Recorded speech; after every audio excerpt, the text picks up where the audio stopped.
Had a nice inch of rain last night. Cold front come through. It's gonna have 50 degrees. Highs in the 50s the next couple days, lows in the upper 30s. Look at that one. Yeah. Big deep cups and pits on it. You can see right into the center of it. That's a good one for taking a spore print on right there. Grab his neighbor here.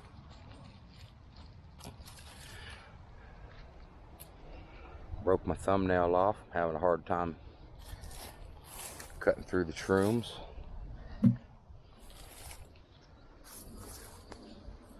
This one's broke in half. I know you guys love it. I should have put some pink polish on it. Look at this guy.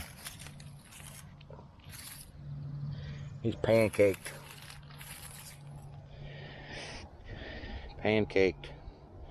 He's real thin, yet fat at the same time.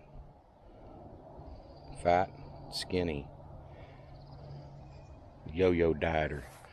Alright, we'll keep working this. Alright, looking at a couple more here. Just about 20 feet that way. We picked them first few. Nice gray ones still.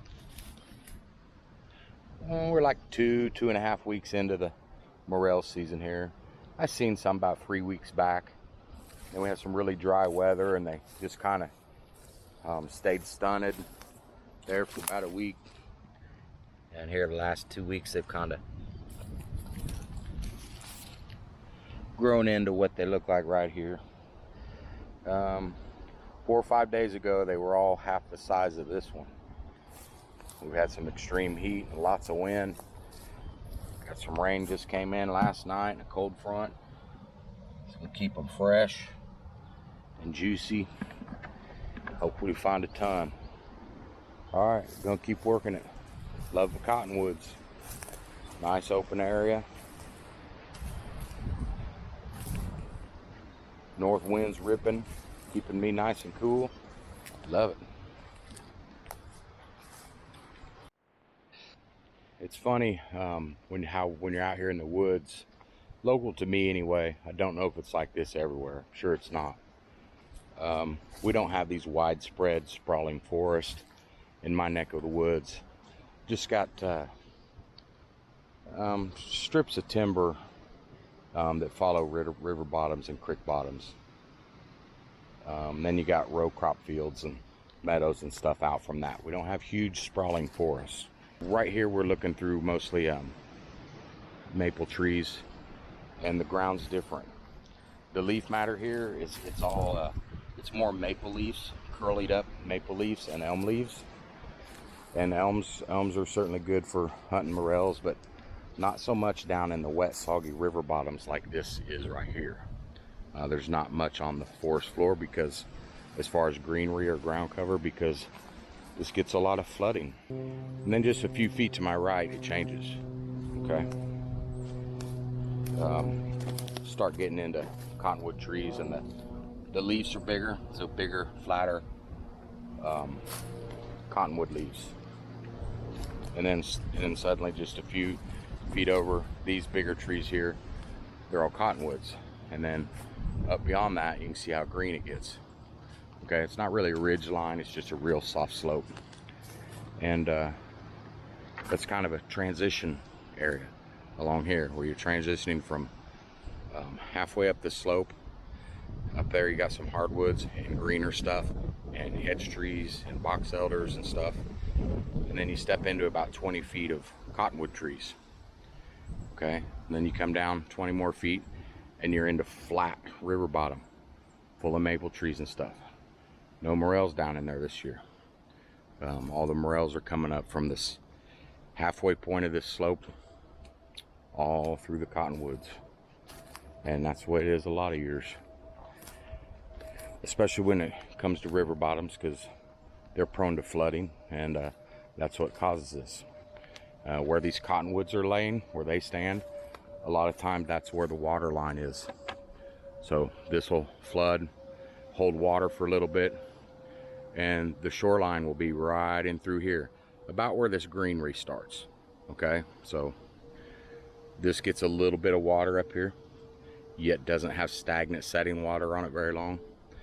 And that's where these cottonwoods thrive. They like the wet and then the not, the wet and the not, and they thrive there. And on that line there is where you find morels. Okay, so imagine this full of water.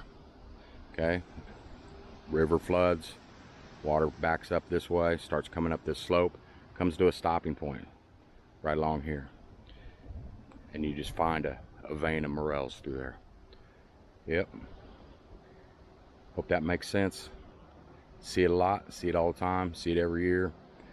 It's half of what I hunt all season long is this situation. Nice clump of big cottonwoods here.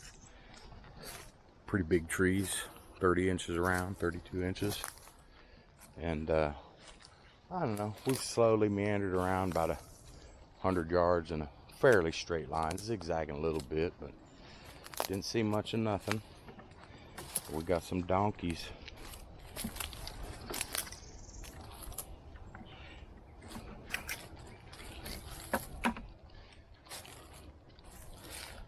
You guys can see her, can't you? Right there. There's a wind burnt one right there, bent over. That little orange dot right there. A nice one right there. Okay. Another neighbor over to their left. These are nice morels. Starting to stand up. Get some long stems. These ones got some of the longer stems I've seen yet. That means they've had some good moisture, and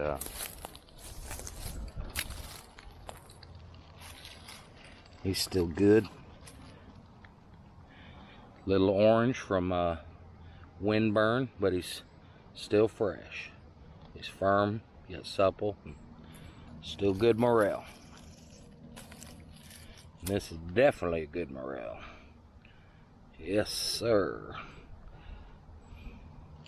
All right. Check out this big girl here. About need a knife for her. Yeah.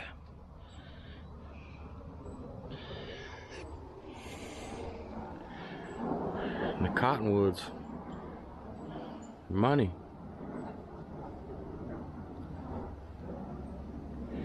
All right, we've been everywhere this year.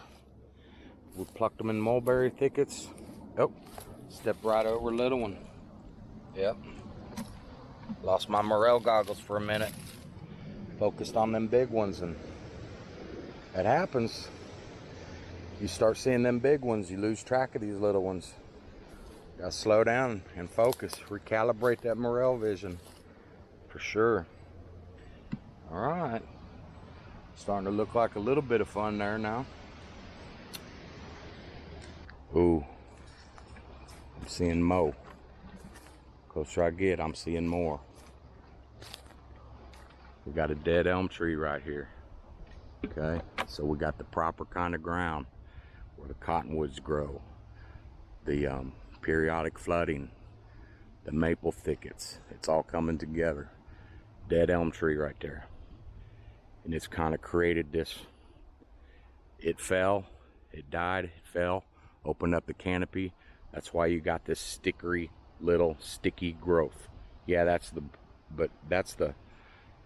top of its tree, the canopy of the tree laying here. So it looks like more thicker stuff, but it's all over. This little brushy stuff is suddenly all over. That changed, that tree died. It's not just the elm tree, it's not just the host. He opened up a little pocket in the sky, probably fell down last year, and this was able to sprout over the last year. It disturbed the ground, disturbed the mycelium, doesn't like it, fruited morels. You can see all that other stuff we've been walking. It's more open. It's suddenly kind of in this stuff where there's a lot of stuff sticking up through the ground, growing up through the ground. its own little microclimate. Something's changed in the ground. There's chaos down below under the ground. Morels are popping. And there. Look at the big pores on him. One there, little guys. These aren't in the best condition. There's two there. One right there.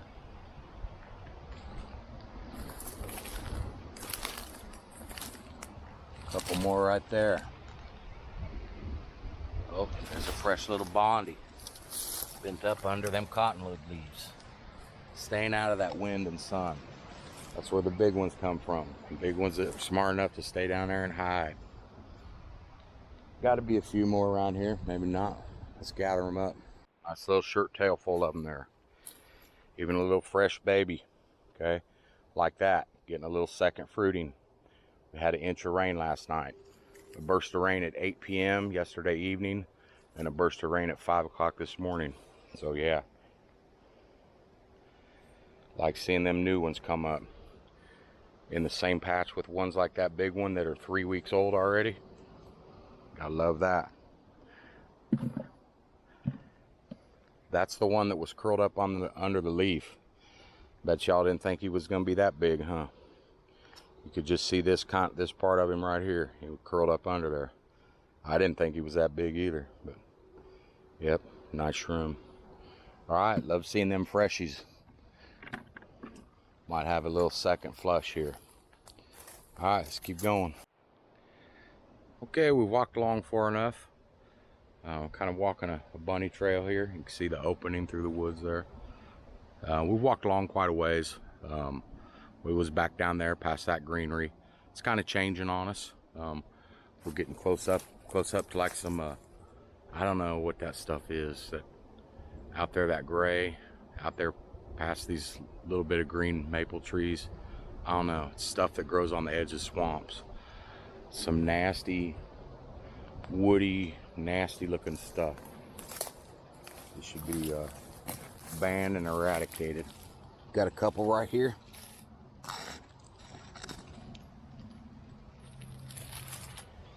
Okay. Again, a little sunburnt, but it's fine. Nothing wrong with that at all.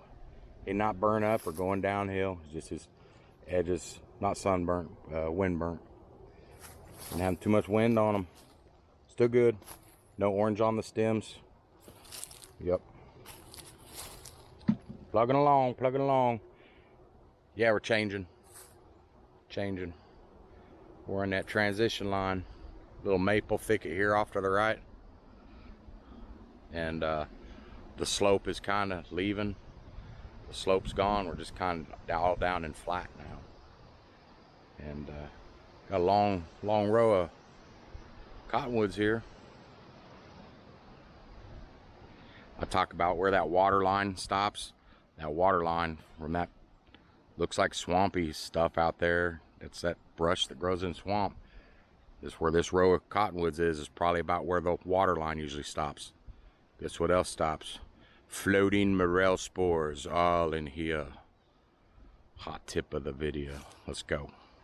Guess what? We're out here in Mars on the big cottonwoods. Okay, big dude. It's big. Okay, out here in Mars again. I don't know what this stuff is. If we can see it, it's like a willow bush, and I think it's not native and it's invasive. And somebody brought it here because they thought they could put it near marsh areas and suck up water that they didn't want there. And now it's just growing everywhere. Yeah, that stuff right there, whatever that is, it's nasty. You can't even walk through there. Okay, got some out here in Mars, looking like the top of a burnt pizza. It's actually still pretty soft. Anyway, there was a couple around here real quick. The base of the big cottonwood. The other day, or a video prior to this, or maybe right after this, we went to Mars, kind of back on Mars here.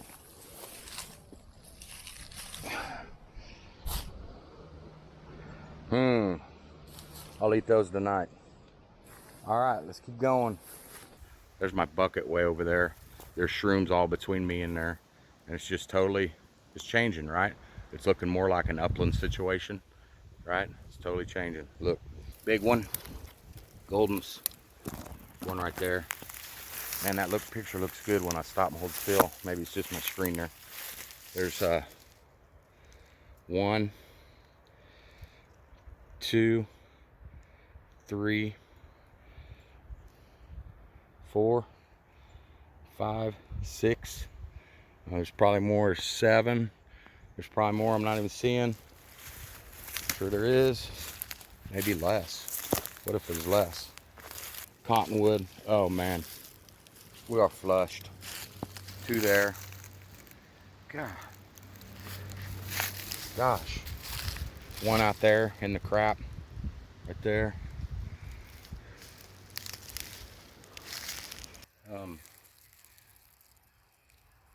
I like most all edible mushrooms, but not super big fan of a lot of them. I like lobsters, oysters, chanterelles.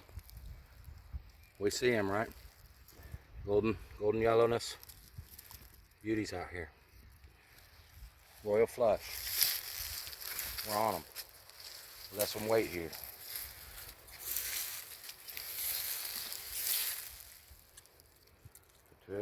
There, on the beaver chewed cottonwood. Yep. No, these aren't ones you've already seen. And then a couple right there. One there. There's one over there. Okay. There's the bucket way back there. And remember, we started out beyond the bucket. Woo! What, do I look ashamed? Because I'm not. Look at that. Yeah. Got some weight. This is going to be the biggest shirt-tail dump we've had yet. There we go. Woo! Man, I must have 3 gallons. 3 gallons in my shirt tail. Look at them beauties. Buried that junk old camera. All right. Over halfway on that bucket. And we got a nice flush of creamy tan ones. Beautiful fresh ones.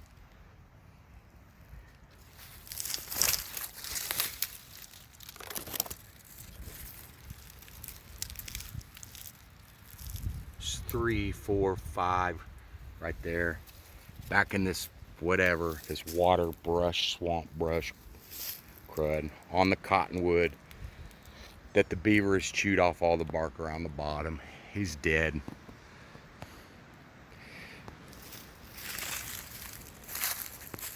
Boom, boom. Boom. Another one. Doubled up. Nice one. Got a triple mushy flush. Those are 3 and 4 inches. Nice one there.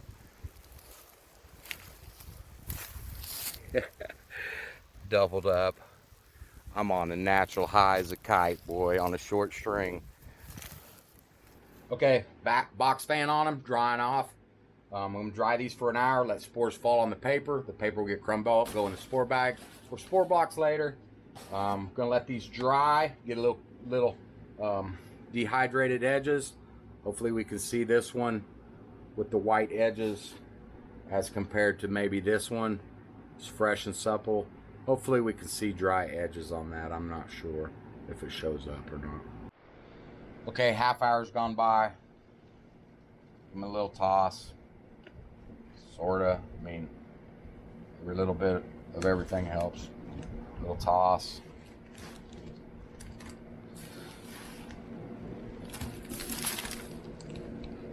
Open up the center a little bit. Open up a gap, little channel through the middle, kind of get some air. Okay, another half hour drying. You know, get a weight on them and give you the street value. Values yet to be determined. That's all based on supply and demand. You know, little local price gouging. That's how business works. Get over it.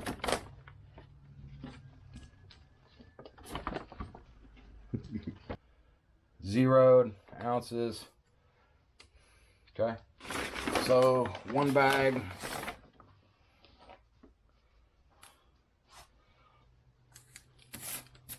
$70.3.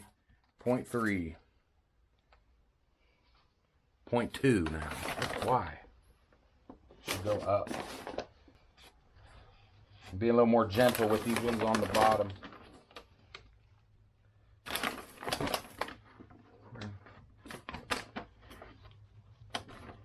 Okay, let me see this. Okay, wait on the second bag.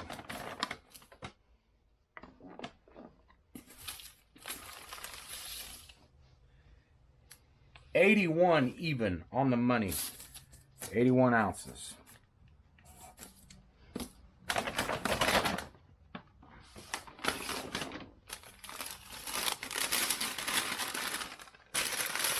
Give me my mushroom. Give me some shrooms, man. How did we do that when we were in kindergarten? Guess our hands were up. Give me mushrooms. Oh, she did it. Crumbly there. He's out. He's going in the spore bag.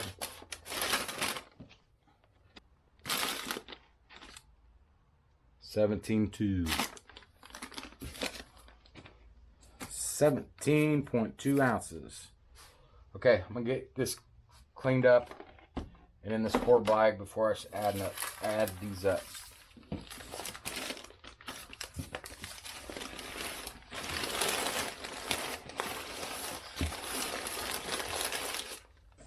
Lots of goodies in there.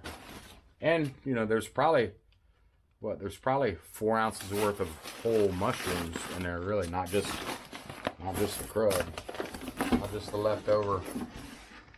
Shake. Shake, man. On the hatch.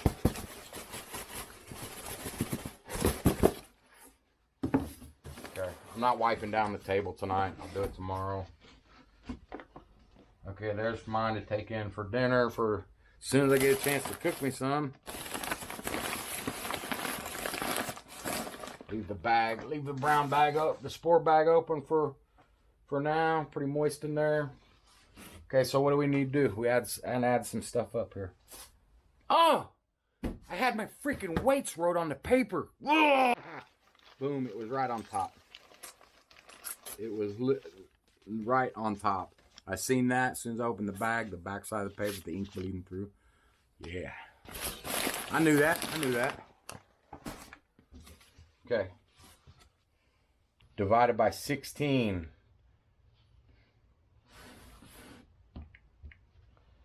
Divided by 16 ounces.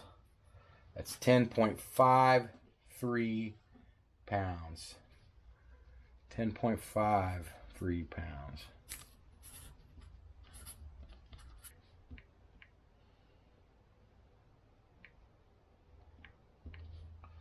Okay, so at $40 a pound, that's $420. Okay, that's farmer market value right there.